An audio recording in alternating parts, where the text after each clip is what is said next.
नमस्कार मित्रों, मैं कामना मिश्रा स्वागत करती हूँ आप सभी का आज के हमारे एपिसोड एक मुलाकात में।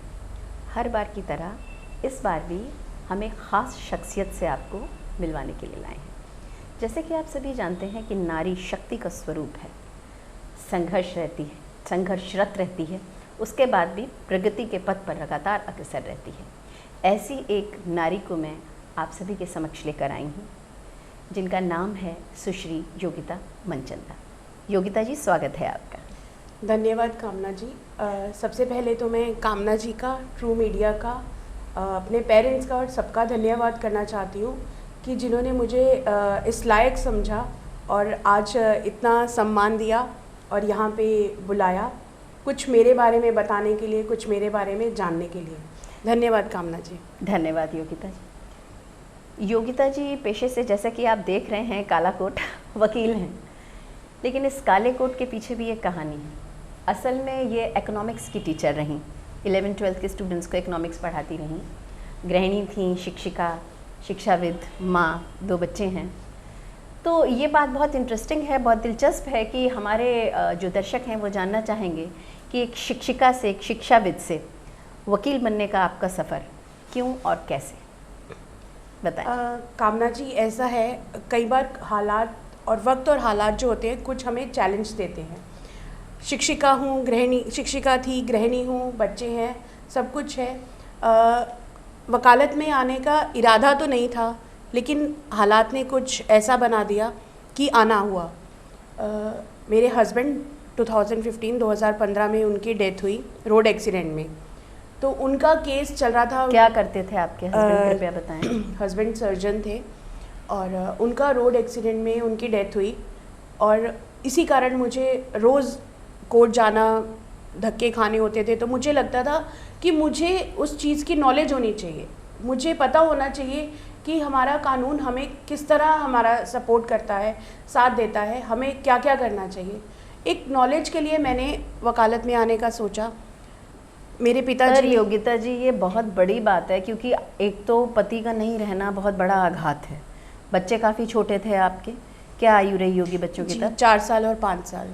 इतने छोटे बच्चे थे आपके और आप एक इस्टेब्लिश्ड काम में थीं, आप टीचर थीं और बहुत अच्छा अर्न कर रही थीं आप।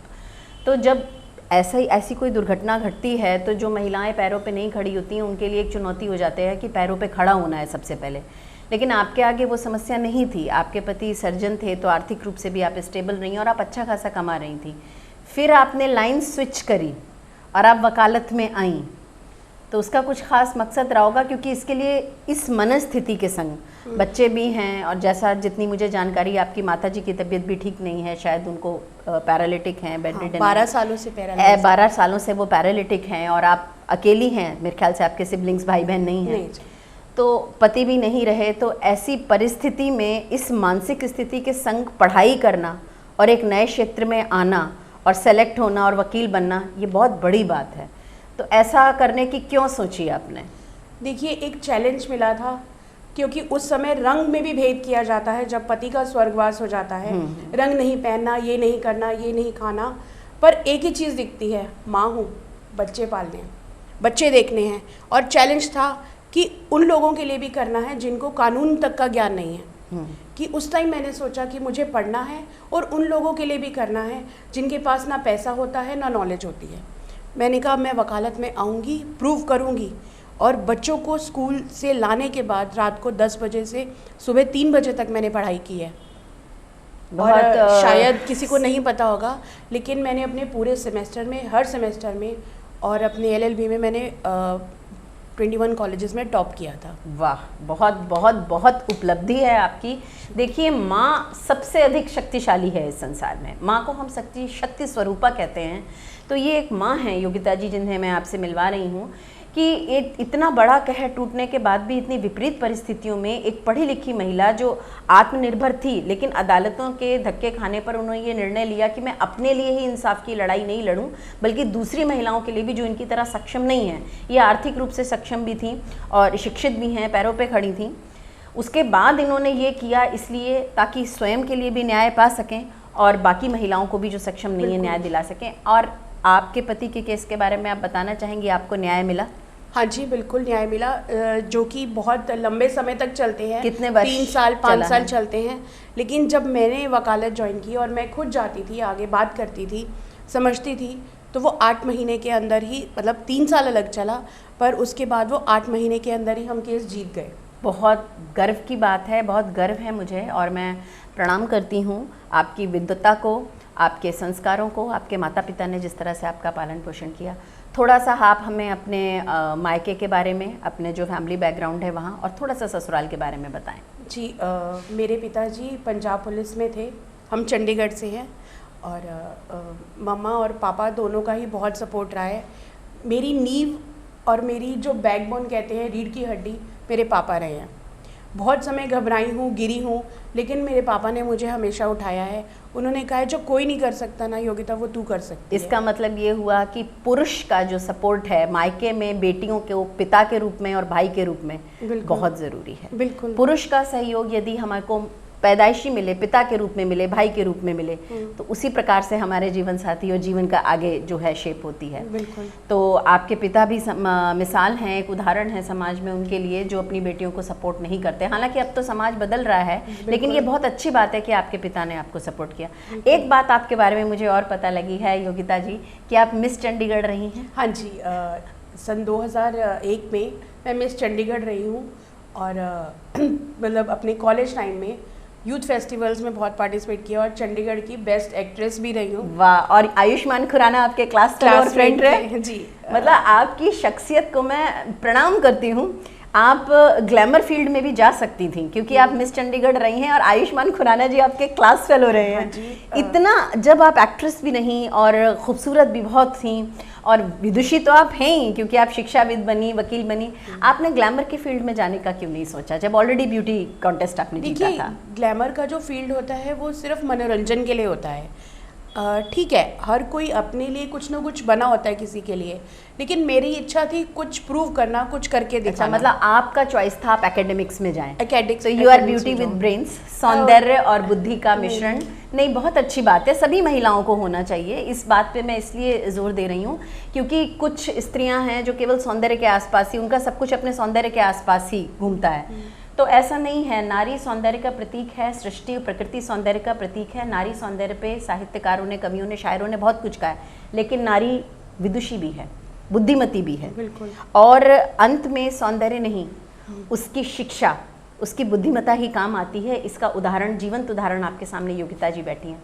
योगिता जी, अपने ससुराल के बारे में और बच्चों के बारे में कुछ बताएं। हाँ जी, अब मेरी बेटी 10th स्टैंडर्ड में है और बेटा 9th में है, और बेटी तो खैर जज बनना चाहती है, और बेटा मेरा स्पेस साइंटिस्ट। बहुत बहुत शुभकामनाएं हैं और शुभाशीष है दोनों बच्चों को। हमारे सभी दर्शक भी इतनी सक्षम, जिनकी माँ हैं, सुना है आप काली माँ की भक्त हैं। जी, मैं बहुत मानती हूँ, और आज जो मैंने हासिल किया है, जो मुझे ताकत मिली है, वो माँ से मिली है। बिल्कुल, बहुत, और वही मार्गदर्शक हैं जी। और इन लॉज में आप पूछ रहे थे जी, कि ससुराल से। हाँ जी, मेरा बहुत अच्छा भरा पूरा परिवार है ससुराल में भी, जिनका मुझे हमेशा साथ मिला है, सपोर्ट मिला है। जहाँ दुनिया ने रंग भेद का भेद रखा था जाने के बाद हस्बैंड के, तो वहाँ पे मेरे ब्रदर इन लॉ हैं, उन्होंने मुझे बहुत संभाला। जेठ या देवर या नंदोई? जेठ, क्योंकि अंग्रेजी में ये समस्या है कि रिश्ते नहीं, माफ कीजिएगा, जेठ हैं जी। मेरे जेठ बड़े भाई समान हैं। बड़े भाई समान है, पिता समान है। उन्होंने बोला था ये हमारी बहू नहीं, अब हमारी बेटी है, और इससे रंग भेद नहीं किया जाएगा। बिल्कुल, आप देखें कि इनके पुरुष के जो साथ की बात होती है, वो जीवन साथी के अतिरिक्त भी जो हमारे रिश्ते हैं, पिता हैं, भाई हैं, ससुर हैं, जेठ हैं, पुत्र बाद में आता है। तो यदि पुरुष का, मैंने हमेशा ही कहा है कि स्त्री और पुरुष समाज की इकाई हैं, दोनों से ही समाज चलता है। बिल्कुल। तो ये नारी यदि आपके सामने ज्वलंत उदाहरण है कि वे संघर्षरत हैं, सभी को अपना संघर्ष करना पड़ता है, लेकिन पहले पिता का सपोर्ट रहा, पति भी इनके डॉक्टर रहे, सर्जन रहे, तो उनका सपोर्ट तो हमेशा था ही, और इनके जेठ जी का सपोर्ट रहा। तो मैं आपके जेठ जी को, आपके पिताजी को, और जो भी पुरुष वर्ग और परिवार में सभी हैं, पुरुष वर्ग में इसलिए बोलूँगी कि पुरुष प्रधान समाज है हमारा, तो एक स्त्री को आगे बढ़ने के लिए पुरुषों का भी सहयोग चाहिए। अपने सहकर्मियों के विषय में बताएं कि जो अब आपके सहकर्मी हैं, आप वकालत कर रही हैं, कौन से कोर्ट में हैं, कृपया बताएं। जी, मैं डिस्ट्रिक्ट कोर्ट है, कड़कड़डुमा कोर्ट, वहाँ प्रैक्टिस करती हूँ। अच्छा। और पूर्वी दिल्ली में है जो? हाँ जी। और क्या स्पेशलिटी, आप क्रिमिनल लॉयर हैं? हाँ जी, क्रिमिनल लॉयर। तो वहाँ जो आपके सहकर्मी हैं, दोनों ही मेल फीमेल, जो क्या उनका आपके साथ व्यवहार है? क्या वो जानते हैं कि आप सिंगल मदर हैं, तो हस्बैंड नहीं है, तो क्या वो हमदर्दी का रवैया रखते हैं या कैसा है? हमदर्दी का नहीं, वो मुझे सपोर्ट करते हैं। उन्होंने मुझे बुलंद बनना सिखाया है। जब मैं वकालत में आई थी, यहाँ आई थी, शायद बहुत बेचारा टाइप जो एक अंदर से मुझे भावना कहीं ना कहीं लगती थी। आपको दयनीय स्थिति लगती थी? अपनी दयनीय स्थिति लगती करुण थी। स्थिति। लेकिन ऐसा है तो नहीं, आप तो लड़ने के लिए, आप दूसरों को इंसाफ दिलाने के लिए आई यहाँ पे, न्याय दिलाने। लेकिन एक जो सिंगल मदर होती है, अपने बच्चों के लिए कह लो, कहीं ना कहीं अंदर एक दबकर एक दबाव तो होता है उस पर, मानसिक दबाव कह लो या अंदर से एक डर होता है। लेकिन मुझे यहाँ पर आके जो मेरे सीनियर्स हैं, उन्होंने मुझे बुलंद बनना सिखाया। बहुत अच्छी बात है। उन्होंने कहा, सॉरी माफ, बिल्कुल नहीं, बिल्कुल बोलिए। उन्होंने मुझे कहा कि अब आप वकील हैं, अगर आप अपने लिए नहीं बोल सकती तो आप किसी के लिए कैसे लड़ेंगी, कैसे बोलेंगी? पहले अपने लिए लड़ना सीखिए, अपने आप को बुलंद कीजिए, तभी आप दूसरों के लिए आवाज उठा पाएंगे। तो इसमें महिलाओं और पुरुषों दोनों का सहयोग मिला? बिल्कुल, दोनों का सहयोग। यानी योग्यता काम आती है, योग्यता की योग्यता काम आई। और योग्यता, जो वकील हैं, योग्यता जो शिक्षाविद हैं। अब हम जानना चाहेंगे, योग्यता जो एक महिला है, एक लड़की है, उसके और क्या शौक है? देखिए, शौक तो बहुत हैं, और खाना पीना वो तो देखकर आपको लगता ही होगा। मतलब खाना बहुत शौक है, और मैं डाइट नहीं कर सकती हूँ। कुछ नर्तन, लेखन, गायन, ऐसा कोई शौक है आपका? हाँ। पेंटिंग, चित्रकारी, कोई और? लेखन का शौक है आपका? अपने कुछ ना कुछ लिखती रहती हूँ। आपके तो पाँव की धूल भी नहीं है हम। कोई बात नहीं, कोई बात नहीं, ऐसा कुछ नहीं है। सभी सरस्वती पुत्रियां हैं, सभी सरस्वती पुत्र हैं, जो भी लिखते हैं, जो लिखने, ऐसा कुछ नहीं है कि सभी लोग अपनी जगह पर बहुत अच्छा कर रहे हैं। आपको लिखने का शौक है तो विचारों को लिखना ही चाहिए। ये भी सरस्वती की कृपा है, विदुषी हैं आप। ऐसा है, कुछ चीज़ें हम सामने वाले से या कईयों से नहीं डिस्कस कर सकते, तो हम उसको लिख में बिल्कुल मन के भाव आप हल्के कर लेते हैं, उतार लेते हैं। हिंदी अंग्रेजी दोनों में लिखती हैं? हाँ जी। बहुत अच्छी बात है। और आपके कोई साहित्यकार जो आपके पसंदीदा हों, कुछ ऐसा? नहीं, ऐसा कुछ नहीं, बस मन के भाव लिखते हैं? मन के भाव लिखते हैं।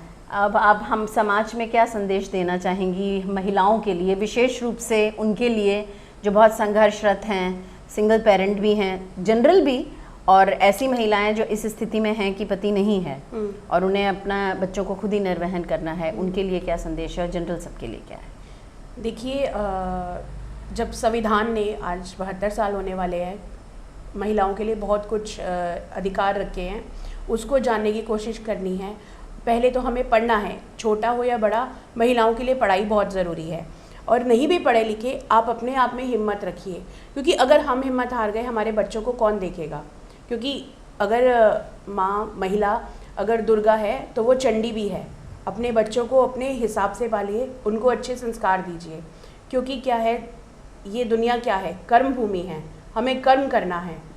भगवान लकीरें देता है, रंग हमें भरना है। बहुत अच्छी बात कही योगिता जी। एक बहुत निजी बात मैं आपसे कहना चाहती हूँ। मुझे जैसा कि पता लगा कि गत वर्ष आपके पिताजी का ब्लैक फंगस से देहांत हुआ। इस समय परिवार में, जिसे कहते हैं पुरुष का जो सपोर्ट है, उसमें पिता का बहुत बड़ा साया होता है, पिता का हाथ होता है, वे नहीं हैं संसार में। उसके बाद भी आप बराबर इतना संघर्ष कर रही हैं। आपके बच्चों का आपके प्रति, ठीक है कि वो आपका बहुत सम्मान करते होंगे, लेकिन आपके बच्चों का जो नज़रिया है, जिस प्रकार से वो आपको संघर्ष करते देख रहे हैं, आपको लगता है कि उनका व्यक्तित्व इस संघर्ष से बहुत निखर कर आएगा? बिल्कुल निखर कर आया है, और निखरा है, और निखरेगा। क्योंकि मेरे बच्चे आज मेरी कमज़ोरी नहीं है, वो मेरी ताकत है। अगर मैं कभी कमज़ोर अपने आप को महसूस करती हूँ, तो वो दोनों मेरे पास आते हैं और कहते हैं, मम्मा घबराना नहीं, जब इतना कुछ झेल लिया, आगे भी आप करोगे और जीतोगे। क्योंकि आप जिस लाइन में हैं, वहाँ घर पे आने का कोई टाइम नहीं है, तो आपका तो 24 घंटे का ही काम है। कई बार मैंने भी आपको कॉल किया तो पता लगा 10 बजे भी आप थाने में बैठे हुए हैं, 11 बजे भी। बच्चे अभी छोटे ही हैं और पिताजी नहीं हैं, माताजी आपकी बेड रिडन हैं, तो बच्चों का बहुत ज़्यादा सहयोग रहता होगा कि वो सपोर्ट करते होंगे, कभी नाराज़ नहीं होते कि मम्मी घर से बाहर इतना ज़्यादा रहती देखो, हैं? क्योंकि नाराज़, बच्चों की हाँ। समझदारी, इस बच्चों के बारे में बताएं आप। नाराज़ तो होते हैं क्योंकि बच्चों को कभी कभी महसूस होता है, लेकिन नाराज़ होकर वो खुद ही मुझे अपने आप ताकत देते हैं कि नहीं मम्मा आप अपना काम करो, हम सब संभाल लेंगे, नानी को भी संभाल लेंगे और घर को भी। मतलब स्वाभाविक रूप से आपके बच्चे भी वैसे ही हैं जैसी आप हैं। बहुत मैं माँ का बहुत शुक्रिया अदा करती हूँ कि उन्होंने मेरे बच्चों को इतनी अच्छी बुद्धि दी है कि आज वो मेरे साथ खड़े हैं, ना मुझे रोने देते हैं ना मुझे हारने देते हैं। आपने और आपके परिवार ने उनको संस्कार भी बहुत अच्छे दिए हैं। और आपकी भविष्य की और क्या योजना है? बिल्कुल आप वकील हैं, हम चाहते हैं आप जज बने, हाई कोर्ट, सुप्रीम कोर्ट, जितनी भी प्रगति की जो पथ है उसके ओर अग्रसर आप हों, ये शुभकामनाएं हमारी हैं। फिर भी आपका कुछ और प्लान्स हैं तो आप बताएं, क्या आपकी देखिए योजना ये है? एक पोटली है, अभी इसके अंदर बहुत कुछ है जी, ठीक है, और मैं चाहती हूँ अभी इसको ना दिखाकर बाद में दिखाया जाए। आपके उज्जवल भविष्य की मैं कामना करती हूँ और आपके बच्चों को शुभाशीष देती हूँ। और आप जो न्याय की देवी बन के स्वयं सभी को न्याय दिलाने के लिए, विशेष रूप से महिलाओं के लिए आप इतना जो लड़ रही हैं, इतना संघर्षरत हैं, उसके लिए बहुत साधुवाद। और मैंने ये भी सुना है कि आप बहुत सी संस्थाओं से, NGO से भी जुड़ी हुई हैं। हाँ जी, सामाजिक रूप से भी आप बहुत सक्रिय हैं। हाँ जी, थोड़ा सा बताएंगे आप अपने सामाजिक जीवन और संस्थाओं के बारे में? हाँ जी, मैं कुछ NGO से जुड़ी हुई हूँ।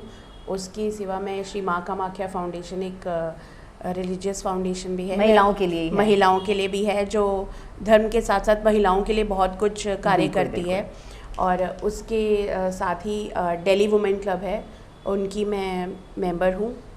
और बहुत सक्षम हैं आप क्या नहीं हैं ये बताएं पहले। आप क्या नहीं हैं, क्योंकि आप एक्ट्रेस भी रही, आप ब्यूटी क्वीन भी रही। देखिए बहुत कुछ करना है, रुकना नहीं है, ठीक है। और सबसे बड़ी बात है आपके अंदर का जो कैलिबर है ना, एक मैं कहती हूँ जो पढ़ी लिखी महिला नहीं होती ना, उसके भी 10 नहीं 10,000 हाथ होते हैं। बिल्कुल, प्रतिभा है और यदि दृढ़ निश्चय है, इच्छा शक्ति है, लगन है, तो व्यक्ति कुछ भी कर सकता है। कुछ भी कर सकता है, कुछ असंभव नहीं है। बिल्कुल, अपनी प्रतिभा को मत गवाइए। और सबसे बड़ी बात, अपने आप पर भी ध्यान दीजिए, अपनी सेल्फ रिस्पेक्ट, अपना खुद को जानना बहुत ज़रूरी है।